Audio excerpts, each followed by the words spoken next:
What up, what up, what up? Welcome back to Sam Dunks, the weekly NBA show over here at SlabStox. I'm your host, Sam. Today, we are looking ahead to the offseason, trying to figure out who might be traded in the 2021 offseason. Of course, that will have an impact on your card investments. Oftentimes, trades do lead to a rampant surge in a player's value and a player's demand. So we're going to be looking ahead, trying to figure that out. Let's get right into it.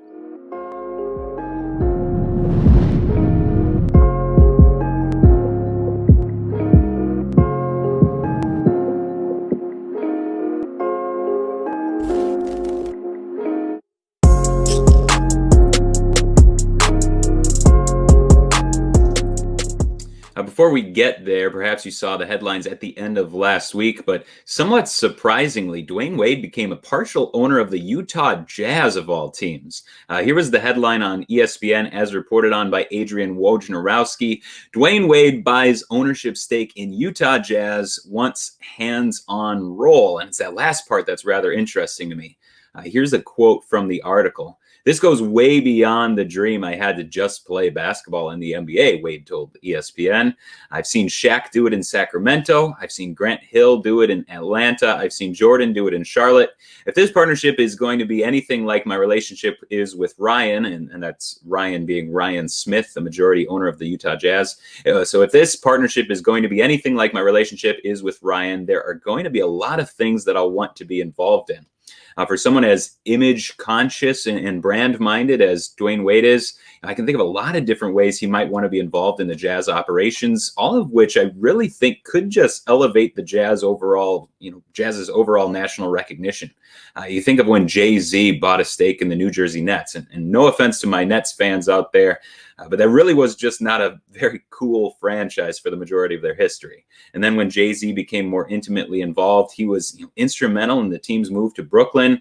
They built the Barclays Center and essentially rebranded the entire organization in Jay-Z's image. And even though he gave up his ownership stake shortly after that, the organization's national profile really changed pretty dramatically in conjunction with all of that. I don't know that Dwyane Wade's ownership stake in the Jazz will change too much, but I wouldn't be surprised if he had some positive effect on the overall perception of the team. The Jazz have long been an NBA nerd organization, but they've never really been what you might call a cool team. But maybe that will change now that Dwyane Wade's involved. Here was what the Miami Heat owner Mickey Arison had to say. He said, this was in a tweet, he said, "I want to congratulate Dwyane on his recent announcement. We had discussed having him join our ownership group after his retirement, but he was not prepared to commit at the time. Of course, I am disappointed that he didn't reconsider." So a bit of an underhanded congratulations, perhaps, throwing a bit of shade with not prepared to commit comment. But if I'm reading between the lines here, it sounds like he definitely had some similar conversations with the Heat, which obviously would have made much more sense as far as our associations go. But the Jazz must have just made him an offer that he couldn't refuse. Maybe it was just a bigger stake in the team. Maybe they offered him that larger involvement in the team that he was looking for. I don't know any of this, obviously, but it won't have any sort of immediate impact on cards or anything like that. But I wouldn't be surprised if eventually a player of Donovan Mitchell's ilk was thought of maybe a little bit differently, and perhaps it had higher demand overall in the card market, just due to the association on the team as maybe a cooler team, hopefully.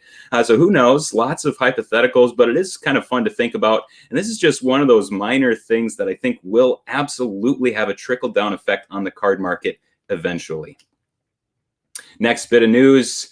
It's much more immediately relevant in terms of our basketball cards. The Memphis Grizzlies PR team tweeted out their injury report on Sunday evening for tonight's game, tonight being Monday, April 19th. The big takeaway was that Jaren Jackson Jr. was listed as doubtful, which is the first meaningful update on his status that we've seen in pretty much all season. This is an upgrade over his previous status, which was just out, and a clear indication that a return to the court should be coming soon. The estimate for quite some time has been that he'll be returning near the end of April, and that timeline is looking more accurate now after this latest report. So this is good news for Triple J investors. I have no idea what he's going to be looking like when he returns to the court, but I am a pretty big JJJ fan, so this is really just good news all around, and you can do with that news whatever you will. And that brings us to the main topic of consideration for today, and that is off-season trade candidates. And we're obviously still in the season, so this might seem a bit premature, But these are absolutely conversations that front offices are having around the league at the moment, and it's better for us to be prepared early than trying to catch up in the offseason once everyone else turns their attention this direction too. I think this is a good thought exercise because we've seen frequently in the past that a player's movement can really spur a lot of action on the card marketplace. For instance, probably the best example of this, Anthony Davis. Here is his 2012 Prism PSA 10 rookie card chart for all of 2019. Just an obscene amount of growth and growth in number of transactions in the latter half of the year, as you can see. And Anthony Davis was traded right about here on June 17th, 2019. You can see very clearly what that did to his card market for the second half of that calendar year. Renewed interest in an immediate increase in prices that followed right after that. So it's a rather dramatic demonstration of this idea that once a player is traded, it can really lead to increased demand, increased prices as well. That certainly had to do with him being traded to the #1 NBA market in the league with the Los Angeles Lakers. We've also seen it with more minor stars as well. For instance, a little less dramatic representation of this with perhaps a little more noise on the graph, but that's Kristaps Porzingis, who was traded from the New York Knicks to the Dallas Mavericks. That trade took place on February 1st, 2019, which is right about there on the chart. In the following months, there was quite a bit of growth, much more growth than his card had seen since his knee injuries. There was a bit of a lull then after some mediocre months. And then in the end of February, early March, he strung together games of 28, 24, 38, 34, and 26 points, which really just reinvigorated his market. So if you're looking at the graph, you can see it drop down a bit and then skyrocket back up. Overall, quite a bit of growth post-trade, which just was not being realized while he was still in New York. So that brings us to our consideration for today, which is attempting to project which star-level players might be on the move this offseason. We've seen so much movement every offseason in the NBA, with even top 20 players regularly on the move. Some of that movement will take place this offseason, and some of it will affect the involved players' sports card markets. So I'm going to be presenting 5 players that could be on the move. Some are much more high profile than others, and some I feel more strongly about their potential to move. In any case, I think it's a good exercise to get us thinking forward about different ways we might capitalize this offseason.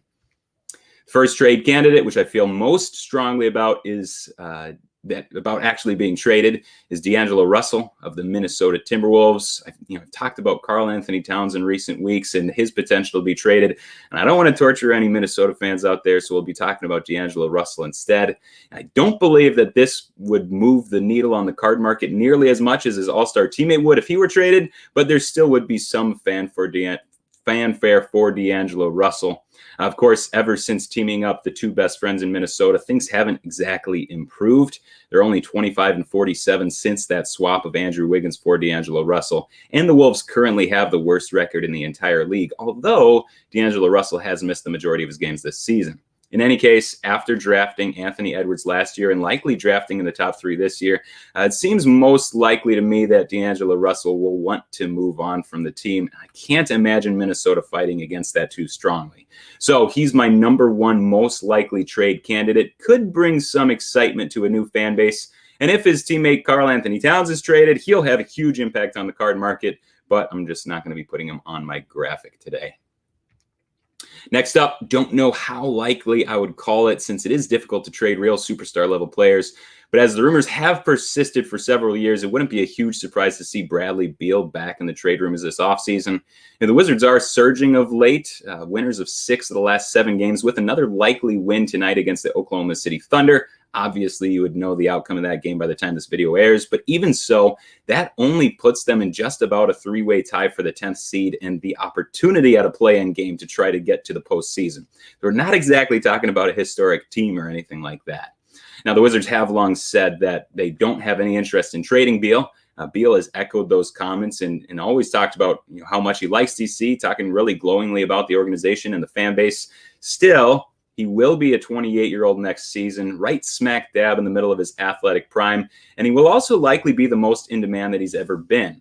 Would be wise for the Wizards to start pivoting towards the youth, acknowledging that their next window of contention will likely be past Bradley Beal's prime.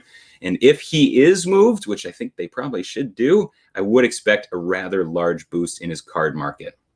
Might be a bit of a surprise next on this list, but I'm trying to think outside of the box a bit. My next offseason trade candidate to watch is Pascal Siakam of the Toronto Raptors. Probably the least likely to be traded from my five, but in thinking about it, I sort of expect trade talks around the Cameroonian native this offseason to begin. Masai Ujiri is, an absolute wizard in the front office, and he's not one to shy away from making big moves. Even in recent years, we saw the team trade away one of the more prominent and beloved Raptors in franchise history. That was DeMar DeRozan. Clearly, that worked out really well for the team. The team was also actively shopping Kyle Lowry this trade deadline. They shipped out Norman Powell. The Raptors are showing that they're definitely open for business. Now, trading Siakam might not make much sense on the surface, but he is 27 years old. He's owed $100 million over the next 3 years, and he's been one of the leaders on a team that's currently been very disappointing. And there's probably a number of reasons for that, including the fact that they've been playing in Tampa all year. But again, it's been a disappointing year for them. So again, not exactly sure how likely it would be, but the Raptors tend to make pretty smart roster decisions, and Siakam would be a name that could really put another team over the top and also excite that fan base at the same time. So just another name for you to watch. Next up, could have included either of two teammates from the Indiana Pacers, but I went with Domantas Sabonis, although Miles Turner is probably also equally likely to be traded. In any case, I imagine that the team will try to trade one of their two-star big men. Why Sabonis over Turner? Simply because Sabonis would command a much better return than Turner would, and I don't think they would move on from Turner if the return wasn't going to really bolster the team in any meaningful way. But they'll likely try to move on from one of them, in my opinion, or I think they really should.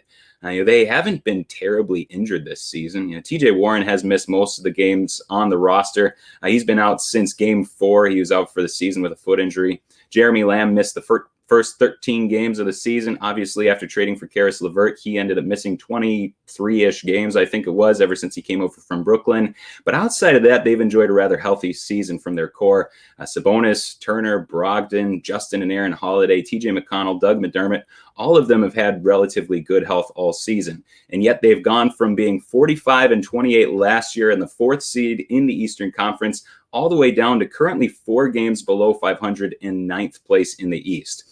So it's clearly not what they had in mind.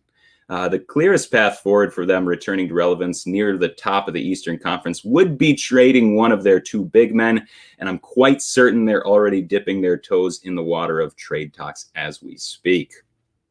Last up, probably the least exciting trade candidate, but one that's probably also pretty likely, in my opinion, is Buddy Hield with the 23-34 Sacramento Kings.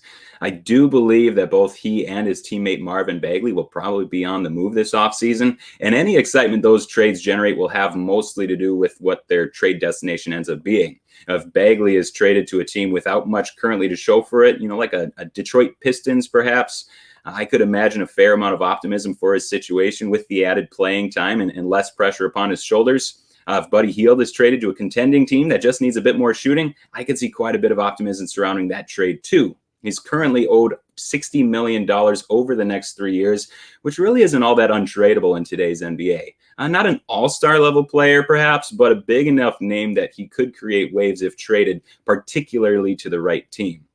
A number of other names that might be on the move this offseason. I really think that if you plan accordingly, you could stand to make some nice money just by planning ahead. Of course, it's all guesswork at this point who will be on the move, but it's kind of fun to think ahead and try and guess anyways.